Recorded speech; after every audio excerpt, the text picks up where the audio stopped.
नमस्कार दोस्तों, स्वागत है आपका divine knowledge and eternal peace पर। दोस्तों, अक्सर पूछा जाता है कि परमात्मा सर्वशक्तिमान है, पूर्ण समर्थ है। वह क्यों नहीं यह कर सारा झगड़ा ख़त्म कर देता।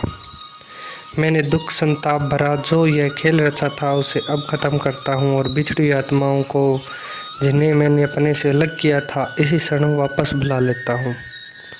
परमात्मा ऐसा क्यों नहीं कर सकता? यह बात समझने के लिए मैं यहाँ रामायण का एक प्रसंग प्रस्तुत करना चाहूँगा।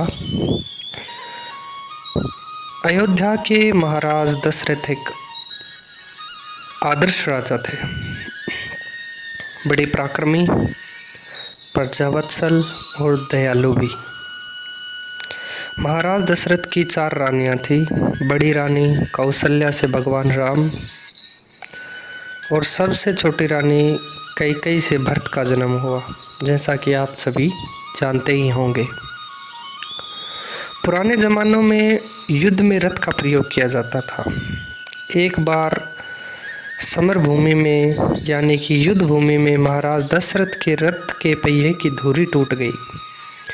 उनकी छोटी रानी कैकेयी जो रथ में राजा के साथ बैठी थी ने धुरी की जगह अपने बाजू पहिए में डाल दिए, जिससे रथ रुकने नहीं पाया, अन्यथा राजा को प्राणों से हाथ धोना पड़ता।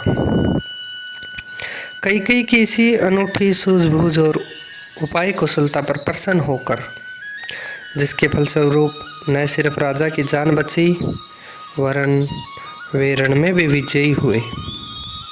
राजा दशरथ ने उसे एक वर मांगने का अधिकार दिया था कि वह जब चाहे एक वर मांग सकती है, वह जो मांगेगी उसे मिलेगा।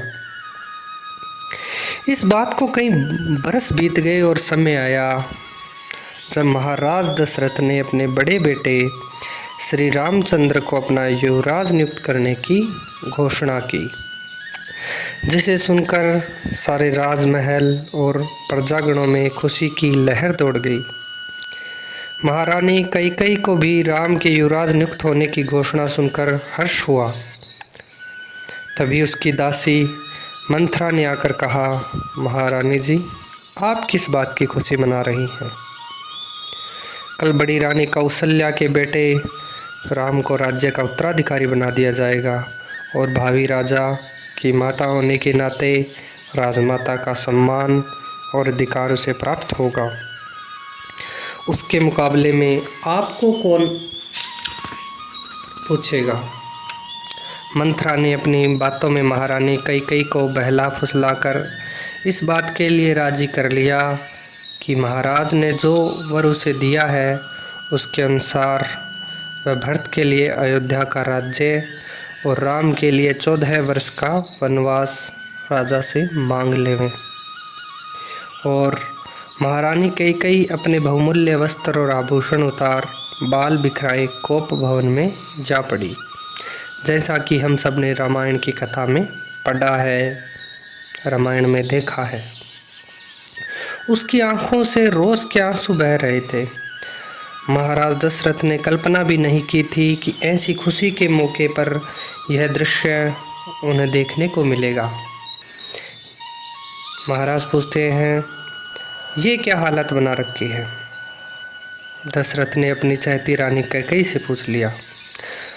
रानी ने अपनी व्यथा की कहानी सुनाते हुए राजा को वर्षों पहले दिए वर की याद दिलाई, जिसे पूरा करने के लिए राजा वचनबद्ध है। बस इतनी बात थी, हम अपना वचन पूरा करेंगे। दशरथ ने ये बात रानी को कह तो दी। कैकेयी ने फलस्वरूप अपने बेटे भरत के लिए अयोध्या का राज्य और राम के लिए 14 वर्ष का वनवास मांगा। राम महाराज दशरथ के ही नहीं, सारे राजकुल के और अयोध्या के प्रजा के भी बहुत प्यारे थे। राजा ने रानी की बात मानने से साफ इनकार कर दिया। राम को अपने पिता की ओर से महारानी कैकेयी को दिए गए वचन का पता चला तो वे सीधे महाराज दशरथ के पास गए और बड़े विनीत भाव से उनसे कहा, पूज्य पिताजी, आप क्षत्रिय हैं और क्षत्रिय कभी अपना वचन नहीं तोड़ता, भले ही उसकी जान चली जाए। और जैसा कि हम जानते हैं, रघुकुल की रीति भी यही है, रघुकुल रीत सदा चली आई, प्राण जाए पर वचन न जाई। श्री राम की प्रार्थना पर महाराज दशरथ ने कैकेयी को दिया गया वचन पूरा करना स्वीकार कर लिया और श्री राम अपनी पत्नी सीता और भ्राता श्री लक्ष्मण को साथ लेकर 14 वर्ष के लिए वनों को चले गए। भरत जो राम से बड़ा प्रेम करते थे, श्री राम की जगह राज सिंहासन पर बैठने से इनकार कर दिया और उन्हें वनों को प्रस्थान करने से रोकना चाहा, मगर राम ने बड़ी दृढ़ता से कहा, पूज्य पिताजी ने जो वचन दिया है उसे पूरा करना मेरा धर्म है। पार्थ, परमात्मा भी काल को दिए वर को पूरा करने के लिए वचनबद्ध है। यह उसकी अपनी बनाई हुई समस्या है, क्योंकि काल के साथ किए गए अनुबंध के अनुसार ही अपने लिए शर्तें और पाबंदियां परमात्मा ने स्वीकार की है, जिनका उल्लंघन वह नहीं कर सकता। यह सब कुछ होते हुए भी उस करुणा निधान की दया महर अपरंपार है। इधर इंसान भौतिक जगत के बंदी गृह में घोर यातना और अत्याचार सहन कर रहे हैं, उधर वह उन्हें कैद से, पीड़ा और संताप से बचाने के लिए पुरुषों को, समर्थ संतों को दुनिया में भेज देता है, जिनके लिए कहा भी गया है, संत न होते जगत में जल मरता संसार। तो दोस्तों, हम हर चीज़ के लिए परमात्मा को दोषी नहीं ठहरा सकते। हमें अपनी लड़ाई खुद ही लड़नी होगी। परमात्मा का साथ, सिर पर हाथ, उनकी दया मेर सदैव ही हमारे साथ है, लेकिन हमें ही उसके द्वारा भेजे गए पूर्ण महात्मा, पूर्ण पुरुष की शरण में जाकर परमात्मा को प्राप्त करना होगा। धन्यवाद।